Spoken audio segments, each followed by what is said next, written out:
Sir एक सवाल है कि टैक्स बचाने के कई माध्यम होते हैं, कई धाराओं के तहत आप बचा सकते हैं। एक प्रोविज़न है कि आप दान देकर भी टैक्स बचा सकते हैं, कैसे? देखो, हमारी संस्कृति बड़ी समृद्ध रही है। दान तो हम यहाँ ठीक है, हम बोलते हैं कि हम आगे भी कुछ बहुत कुछ बता सकते हैं। लेकिन वो दान देना किसे है? दान देना कैसे, ये सबसे इम्पोर्टेंट है। देखो, अभी एक इनकम टैक्स डिपार्टमेंट ने एक कैंपेन किया।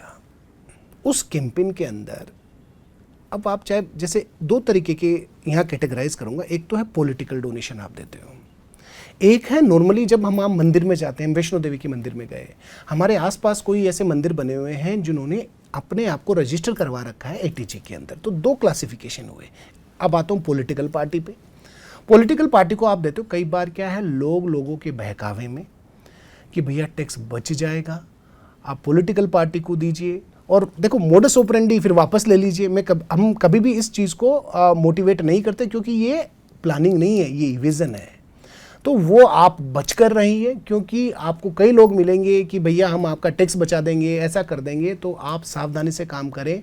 पॉलिटिकल डोनेशन की बात कर रहा हूँ। दूसरा आता है जो हम वैष्णो देवी ट्रस्ट की बात करते हैं, जो हमारे स्पिरिचुअल्स, जो हमारे पिलग्रिम्स बने हुए हैं, वहाँ आप डोनेशन दे सकते हो और वहाँ पे 50% की रिबेट ले सकते हो। परंतु ज़रूर अब आपकी अटेंशन चाहूँगा, ज़रूर आप जो पेपर्स हैं, एटीजी की अप्रूवल है, आपके पास डोनेशन देने के बाद इनकम टैक्स से निकला हुआ फॉर्म आएगा, वो आप ज़रूर चेक करें क्या वो उसमें आपका नाम पैन नंबर के साथ रिफ्लेक्ट हो रहा है, तभी वो डोनेशन प्रॉपर है।